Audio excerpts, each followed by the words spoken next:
Sure.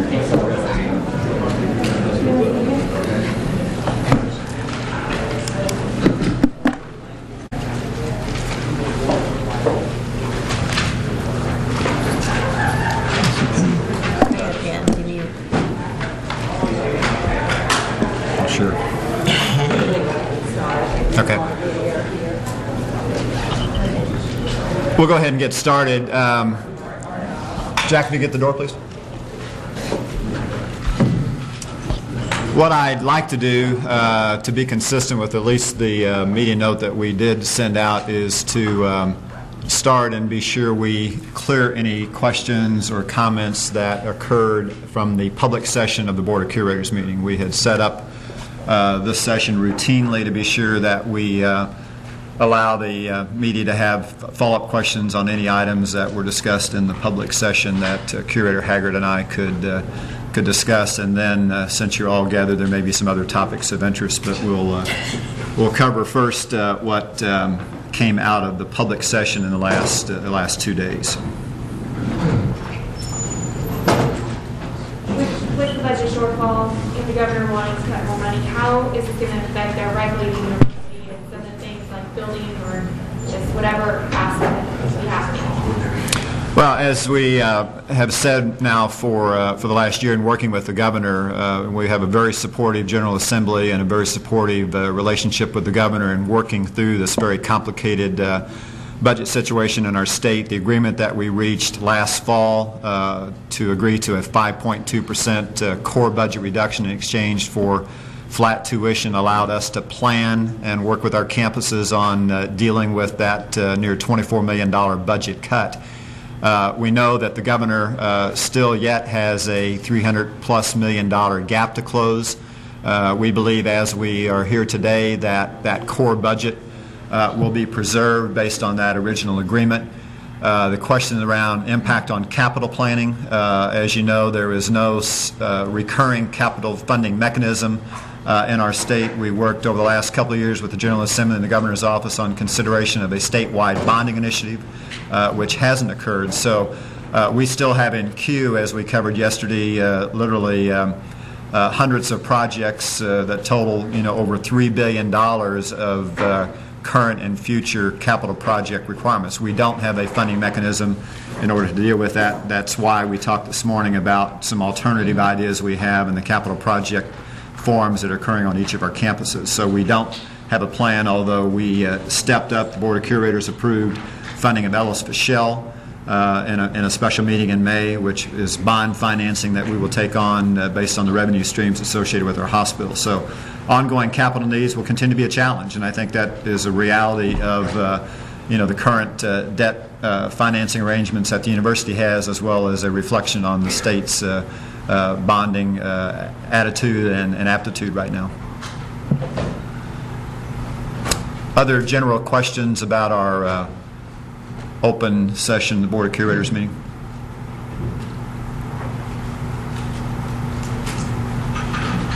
Any questions from those on the phone about our open Curators meeting discussion? Okay, we'll take a few questions on other topics that may be of interest. I have a question, Curator Haggard. In regards to what we're referring to as the elephant in the room of college football expansion,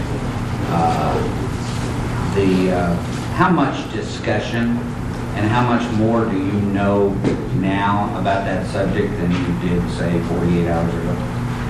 Not much of anything, actually. We are trying to be patient.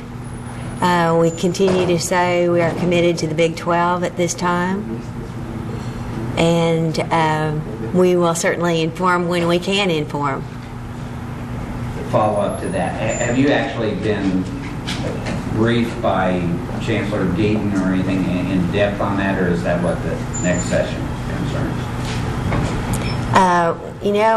I'm sure you're picking up everything. There's media coming everywhere, and I'm not sure what's true and what isn't. My TV was broken last night, and I think that was a good thing because I couldn't see anything. But I know there's lots out there. Our people are doing their very best to represent the university through calls that are being made and conversations that they're having.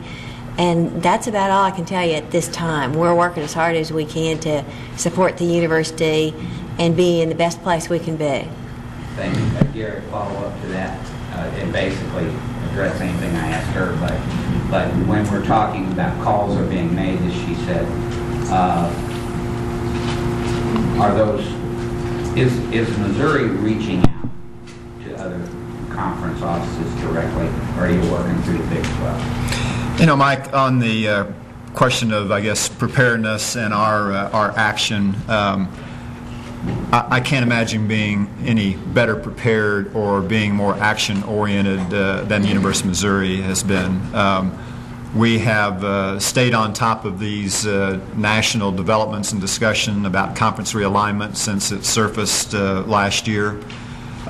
We have done our homework on the University of Missouri's standing nationally. You just heard Chancellor Deaton perhaps talk about AAU and the importance of what that means from a research and academic perspective, certainly as well as athletic standing. Our board has seen an incredible amount of data associated with the AAU institutions, associated with the Big 12 conference, associated with every conference in the country, so we know the landscape.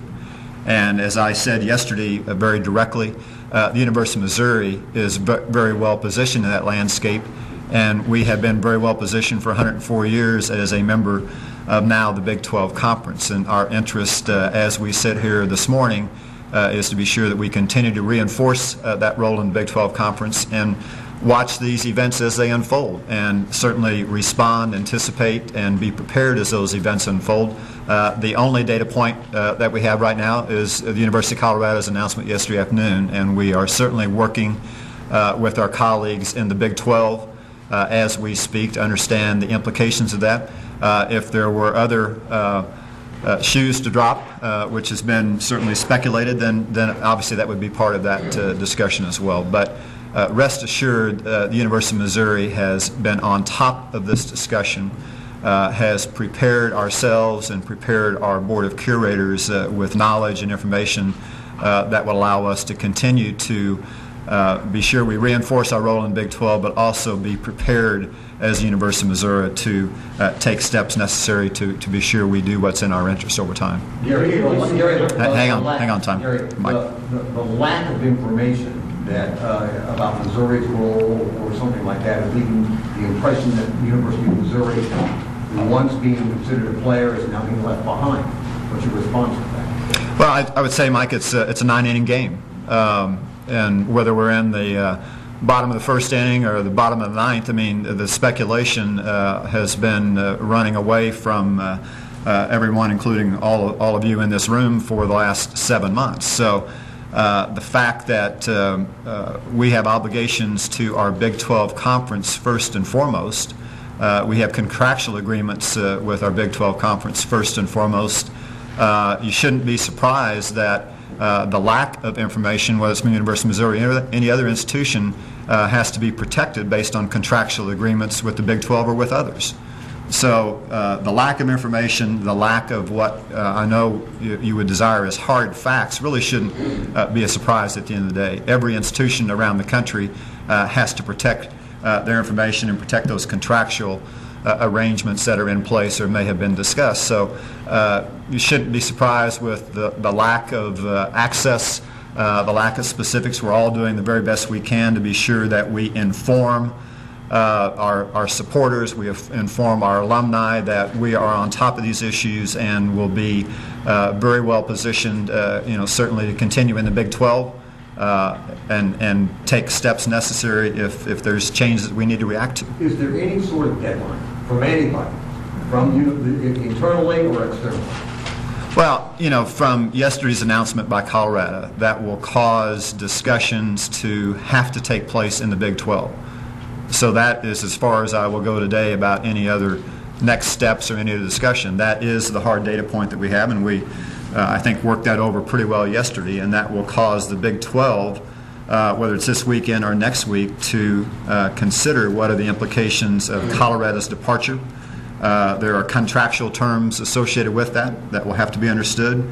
What is the operational aspect of that over the next 2 years based on their announced 2012 departures. So those are all real things that need to be discussed by the athletic directors and by the CEOs, and those will take place in due time. And as other speculation and other facts may occur, Mike, then we'll certainly have to be on top of that, both as an institution as well as a Big 12. That's the order that has to take place. Any sort of deadline, sir? Go. Gary, is there any internal discussion or any concern at all about the silence being a point of anxiety and concern and frustration to your constituents, not the media, but the fans, alumni, boosters that are basically left hearing, trust us, but we don't know what's happening?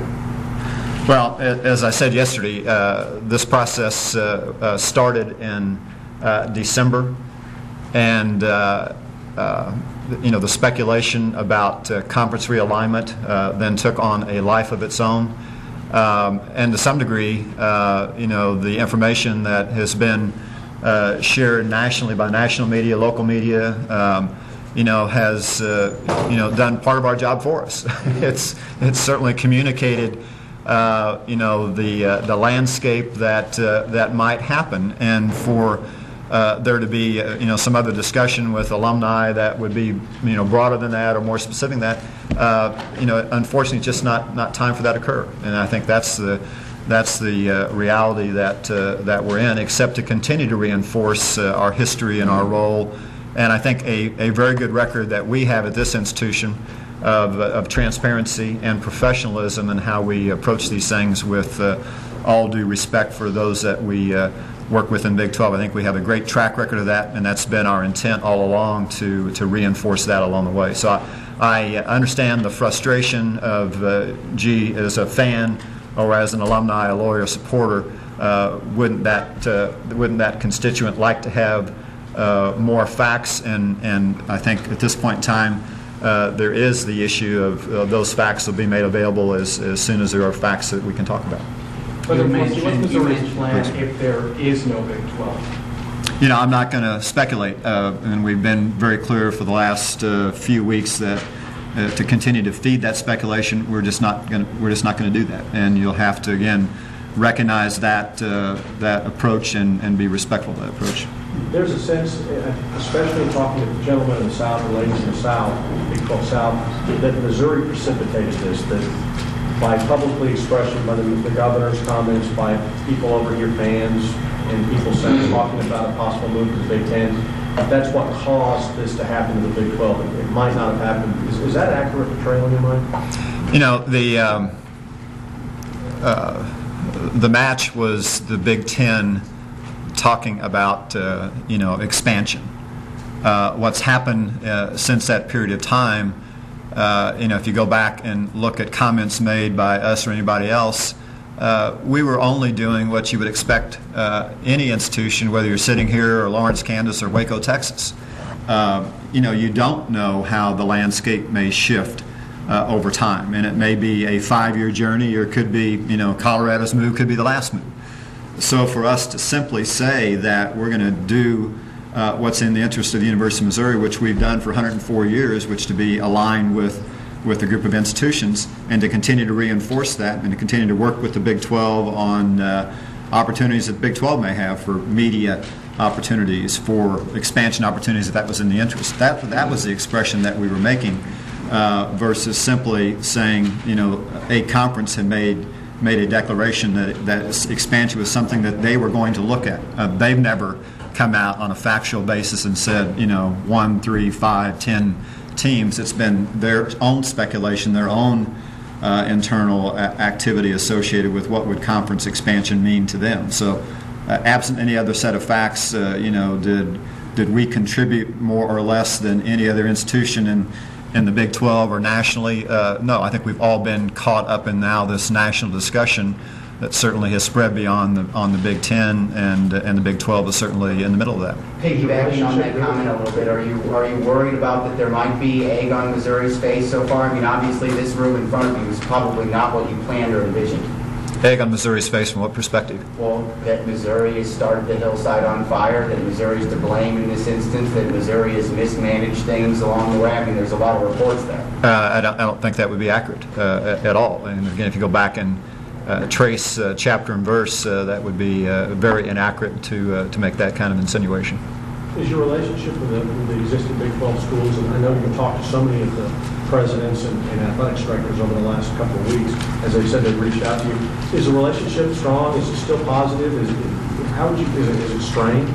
You know, I would characterize it as strong. I mean, Chancellor Deaton just referenced a summit that we had in Kansas City a few weeks ago that had Iowa State, Nebraska, Kansas State, KU as participants in that summit.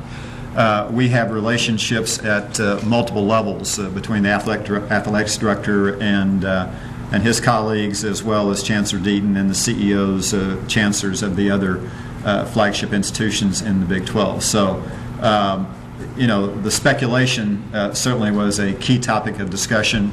And in open session and closed session last week in Kansas City, I'm sure there was some angst about, what does this mean, and what could individual institutions do, or how do we reinforce what the Big 12 is about. But that's what good relationships are built on the ability to get issues on the table, and I'm sure that occurred last week. Gary, you mentioned just now, perhaps this weekend, perhaps next week.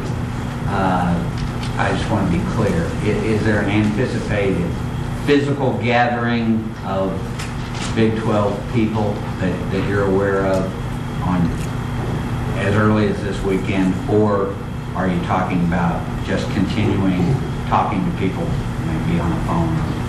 I actually don't know. I would anticipate that either out of the commissioner's office, or either out of the chairs of the athletic directors or chair of the president chancellor's group, that there would be some initiation. I know there was some traffic back and forth yesterday about some initiation sometime over the next few days, whether it's this weekend or next week, to have a discussion about the implications of Colorado's departure. In person? Not that I'm aware of. Gary, do you know if Chancellor Deaton had an opportunity to talk to President Powers in Texas? I do not know. What about the money situation? I mean, regardless if we consider Big 12 or if something else happens that's not what you're doing or anything like that, I mean, there are certain conferences you make more money with, there are certain conferences you won't have as much of. Has that topic been brought up? Well, I think that's one of the topics that has been part of the swirl is, what TV contracts are in place by which conferences, and what's the duration of those contracts, and how do those roll forward over time. And certainly media rights is one of the huge topics in athletics, whether it's professional sports or college sports. And so the ability for the Big 12 to look at its media programs and to be sure that we're on par with other conferences in the country's media programs, that's something that's very important for the Commissioner Beebe and all of the Big 12 associates to be on top of. So today, if there's disparity, then our interest in the Big 12 would be to how do we close that gap, and if that may be time-bound because of contractual terms, there may be some opportunities that we have to reinforce the importance of that to our conference. Are you sad to see Nebraska leave the Big 12? I haven't seen any announcement about that, so I won't comment. Why don't we, I think we've beat this one between yesterday and today. Any other comments or questions about our public meeting that would be of interest? Do you know when is the next meeting in Curacao? We have a teleconference or telepresence meeting in late July to talk about budget. So that is the next scheduled meeting of our Board of Curators. As far as the budget goes, what's going to be the effect for the average students with the budget cuts? Are the students going to see a big change in their experience or in the that's a great question. We've been very focused on student access and affordability, and from a tuition standpoint, obviously there's been fees that are typically student fees or course fees that are unique to an individual student. But our key focus has been to protect the quality of the delivery of our mission of teaching and research and service, and I think we've preserved that as we head into 2011. Is there going to be a tuition rate? We made those adjustments at the April curators meeting. There's no in-state undergraduate tuition increase. Beyond that, there are tuition increases for out-of-state students and for some specific graduate programs and some specific course fees, and those were all approved and signed off on at the curators meeting in April. Budget portion. When do you see the landscape improving with faculty compensation?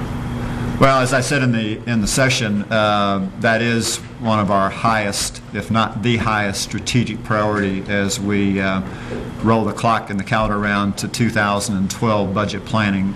We've made the decision to not have salary increases for 2011 across administrators and faculty. That'll be the second year in a row, and that puts a incredible amount of pressure on us collectively, working with the governor's office and the state with the General Assembly to find a way to fund salary increases across the board in 2012. We don't have the solution for that, but from a strategic standpoint and a priority standpoint, one of our highest priorities. Gary, following up on Can you that. summarize what you would like the public and the General Assembly specifically to keep in mind going into the next fiscal year?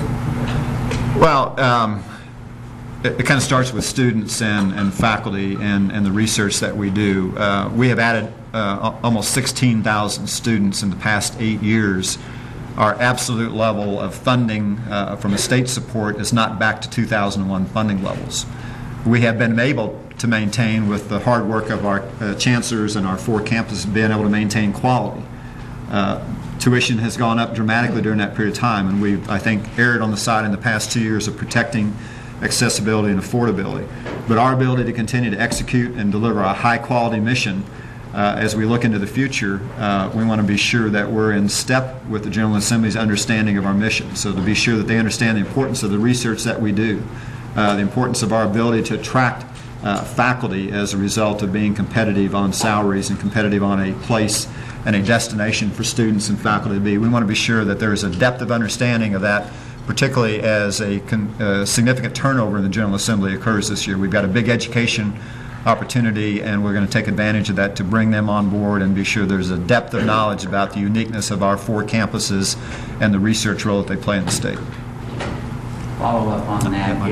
Is there any chance that there could be a crossover between the 2 subjects we're talking about, which is increased faculty raises or establishment from funds that might be gained from new agreements and conference realignment? Well, certainly, as you know, our athletics department here at Mizzou has been operating with a slight amount of subsidy from the campus, and last year they made an agreement to move away from that over a 2-year period of time. So in essence, our athletics department is self-sustaining or near self-sustaining over the next couple-year period of time. So the opportunities we have to work with the Big 12 on enhanced TV contracts and bring additional revenue in from those sources that would be a change, incremental change from where we are today. Certainly that's a discussion between the athletics director and Chancellor Deaton about how additional resources brought in can be either invested in athletics to continue to improve our opportunity to compete there, or to share those resources with the campus, and that would be a discussion between Chancellor Deaton and Mike Alden. Okay, good to see you all. Thank you very much. I didn't want to ask